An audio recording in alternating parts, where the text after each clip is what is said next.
좀 어려울 수 있으니까.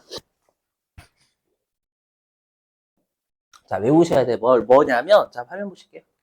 예를 하는 거예요. 우리가 아까 못 따지면 내가 제조간접비를 630만 원으로 예정 배부했죠. 단기 중에 원가 계산 신속하게 하기 위해서. 근데 이제 12월 31일이 되면 630만 원으로 되어 있는 제조간접비 예정 배부액을 실제 발생액인 615만 원으로 조정하는 작업이 필요하다라는 거예요. 자, 그랬을 때 요 배부 차이를 조정하는 방법이 이렇게 네 가지가 있다라는 거, 네 가지. 자, 네 가지가 있는데 이 네 가지를 꼭 외워주셔야 됩니다. 자, 자, 설명 좀 해볼게요. 설명 좀. 보세요. 화면 좀 보시면, 자, 화면 좀, 요거까지 사례 좀 들어볼게요. 방금 우리가 문제 풀었던 게 제조간접비 실제 발생액이 615만 원이었잖아요. 맞죠? 제조간접비 실제 발생액이 615만 원이었고, 그 다음에 제조간접비 예정 배부를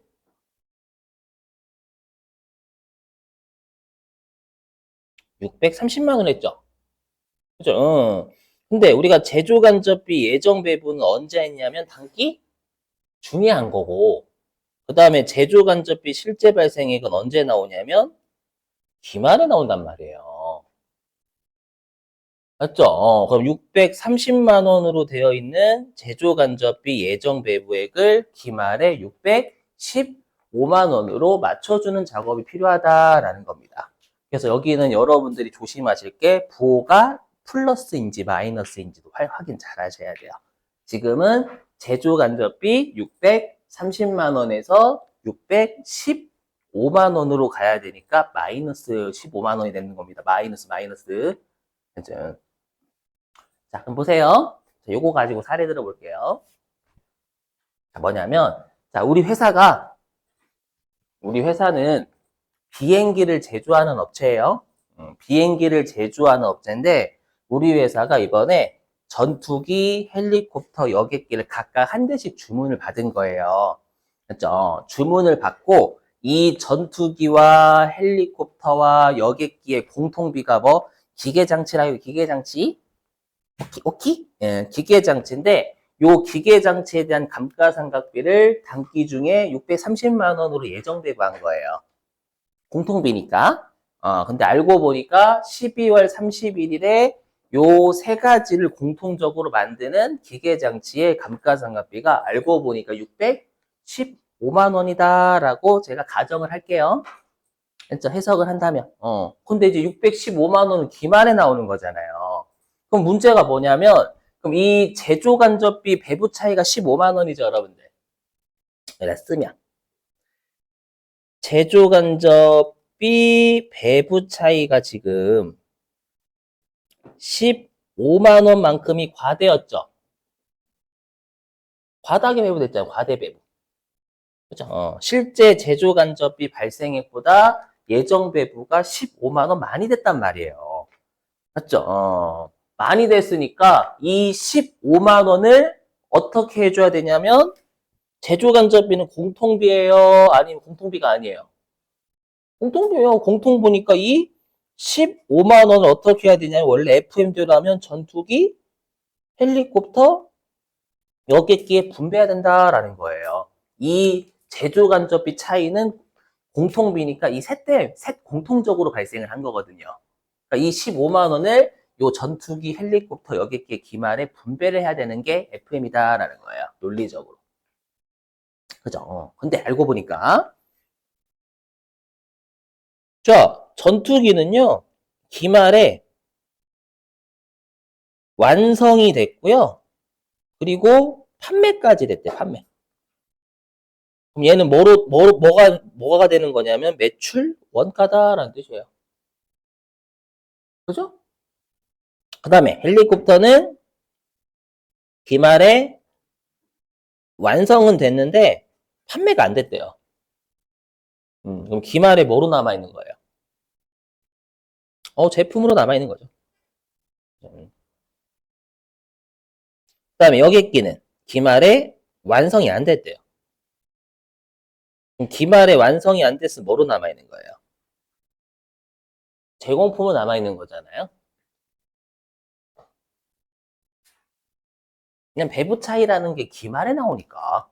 맞죠? 기말에 나오니까 기말에 이 세 가지의 분배를 해줘야 되잖아요. 실제로 많지만. 그랬을 때 이 전투기는 지금 사례에서 기말에 매출 원가로 있는 거고, 그 다음에 헬리콥터는 판매가 안 됐으니까 기말에 제품으로 있는 거고. 그죠? 그 다음에 여객기는 기말에 제공품 남아 있는 거잖아요.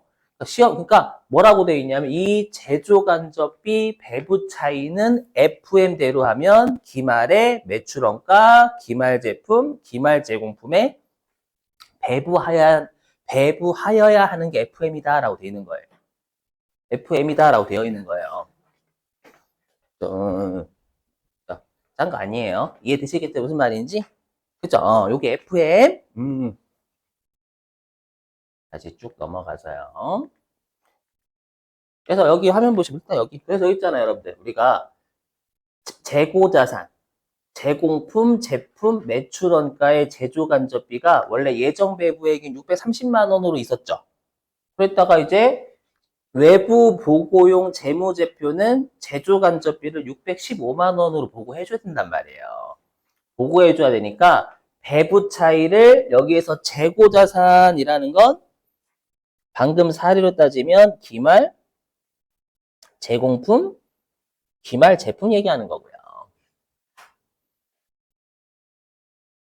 제조간접비의 배부 차이를 기말 제공품, 기말 제품과 같은 재고자산과 그 다음에 기말에 팔렸으면 그게 매출 원가가 되는 거잖아요.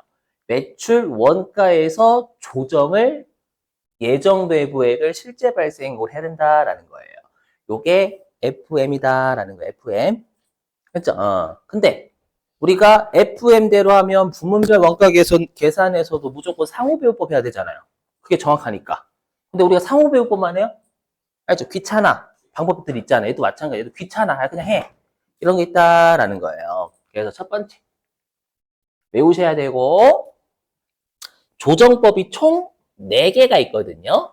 그래서 첫 번째 조정법이 뭐냐면 조정법 앞에 매출 원가가 들어갔죠. 그러니까 얘는 뭐냐면 제조간접비의 배부 차이를 전부 다 매출 원가에서 조정하겠다라는 거예요. 가산하거나 차감은 그냥 조정이에요.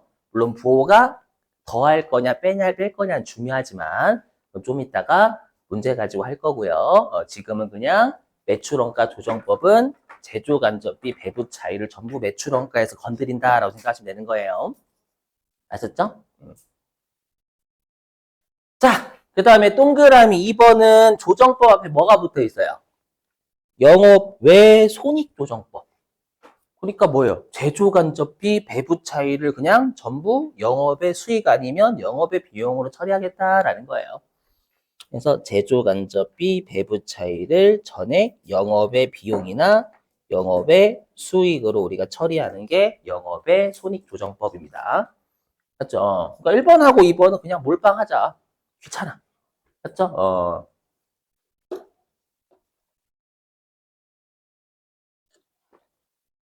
자, 근데 보시면 여기요. 이 3번하고 4번은 같은 이름이죠, 여기. 비례배우법. 맞죠? 비례배우법이니까 한마디로 제대로 하자라는 거예요. 야, 왜 한 곳에 몰빵하니? 제조간접비는 공통비잖아. 공통비니까 제대로 하려면 재고자산과 매출원가에 다 분배하는 게 맞다라는 거예요.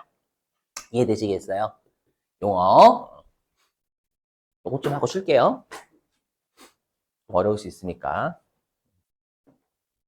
자, 근데 3번하고 4번의 차이는 뭐냐면 비례배부법이니까 둘 다 여기 기말제공품, 기말제품, 매출원가에 분배하는 거 맞거든요? 맞죠? 분배하는 건 맞는데 그 분배하는 기준이 총원가 기준은 앞에 총원가라고 되어 있잖아요. 그럼 우리가 총원가라고 하면 제조 간접비만 얘기해요. 직접 재료비, 직접 노무비도 더한 걸 얘기해요. 그쵸, 맞지. 후자예요. 직제, 직노, 재간의 합이 총원가잖아요. 그러니까 얘는 그래 비례배분법이니까 재고자산과 매출원가의 분배 다 하자. 근데 총원가 기준으로, 즉 제조간접비뿐만 아니라 직접 재료비, 직접 농업비도 고려 다 해서. 그래서 여기 해서 직접 재료비, 직접 농업비, 제조간접비를 우리가 다 더한 걸 기준으로 배부 차이를 분배하겠다라는 거. 자, 근데 동그라미 4번은 뭐냐면, 동그라미 4번은 지금 비례배분 앞에 원가 요소라고 돼 있죠. 시험에는 가로로 안 줘요. 제조간접비 비례배분법이란 용어는 우리가 이해용이에요. 이해용. 시험에서 원가 요소 기준 비례배분법 이렇게 출제해버려요. 그럼 우리가 총 원가하고 원가의 요소 중에 누가 좀 작은 말이에요? 원가 요소가 작은 말이죠. 총 원가 중에 하나의 요소 기준. 이 뜻이거든요. 그러니까 우리가 지금 하는 게 배부 차이가 뭐냐면 제조간접비 배부 차이잖아요. 그러니까 야 제조간접비 배부 차이면 직접 재료비, 직접 농업비는 왜 고려하니 총원가 기준아? 제조간접비 배부 차이면 제조간접비만 신경 써야지 직접 재료비, 직접 농업비는 왜 더하고 지은 일이야. 전 몰라요. 지은 일이 뭔지. 했죠? 그래서 얘는 여기 매출원가에 제조 간접비만 고려하겠다라는 거예요. 제조 간접. 그래서 지금은 일단 여기인데 그리고 여기서는 부호가 중요해요. 아까 우리가 했었지만 시험에는 과대배부, 과소배부의 숫자가 똑같은 거 무조건 준단 말이에요. 시험에서는. 여러분 낚아야 되니까. 맞죠? 왜냐면 이게 과소배부인지 과대배부인지 헷갈리게 하려고. 맞죠? 숫자 항상 똑같은 게 있단 말이에요. 여기도 마찬가지예요. 뭐냐면 더하냐 빼냐 중요한 부호를 더하냐 빼냐. 왜냐? 매출 원가에 다 더하면 비용이 다 늘어나는 거고 매출 원가에서 다 빼면 비용이 다 줄어드는 거잖아요. 다르단 말이에요. 더할 거냐 뺄 거냐에 따라서 문제에서 물음에 답이 오답도 있어요. 여러분 낚기 위한 게 있단 말이에요. 근데 이거는 논리적 여기 당연한 거야. 과대 배부됐으면 너 과대하게 배부됐니? 야 빼! 이렇게 되는 거고 야 너 과소하게 배부됐니? 더해야지 놈식게 이렇게 되는 거예요. 당연한 거예요. 당연한 거. 그래서 이거 당연한 겁니다. 이건 논리적으로 따지시면 돼요. 자 일단 써볼게요. 이거 하고 쉴게요. 그럼 과대배부가 이거잖아요. 자 우리가 과대배부가 여기 과대배부가 뭐냐면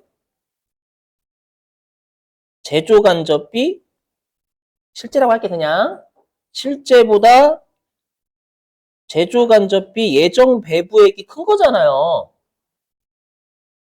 맞죠? 근데 우리가 배부 차이는 어디서 어디로 조정을 해줘요? 화살표가. 이렇게 예정 배부된 걸 실제로 맞춰야 된단 말이에요. 그러니까 많은 곳에서 적은 곳으로 가려면 빼야지. 그래서 뺀다가 되는 거야, 뺀다. 아, 여기? 응, 응, 응, 당연한 거고. 그 다음에 거꾸로. 과소배부는. 과소배부는 제조간접비 실제 발생액보다 예정 배부를 적게 한 거잖아요. 맞죠? 발 아파.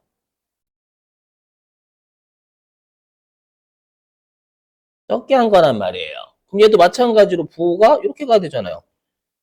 항상 무조건 기말에는 예정 배부된 걸 실제로 맞춰줘야 실제 발생액으로 보고는 항상 주주들한테 12월 30일 날 보고할 때 실제로 보고해야 되는 거예요. 그렇죠? 그럼 당연히 적은 곳에서 많은 곳으로 가려면 더 해야죠.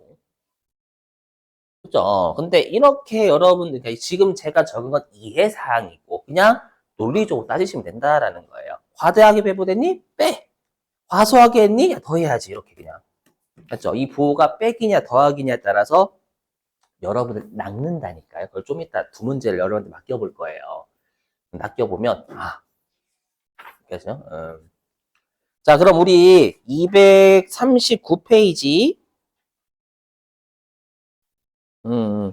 자, 239페이지에 9번 일단 펴놓고 계시고, 자, 239페이지에 9번을 통해서요, 이걸 할 거예요. 매출원가 조정법을 어떻게 하고, 영업의 손익 조정법 어떻게 하고, 총원가 기준 어떻게 하고, 원가 요소 기준 비례배분 어떻게 하는지, 예, 계산 문제를 풀어볼 겁니다.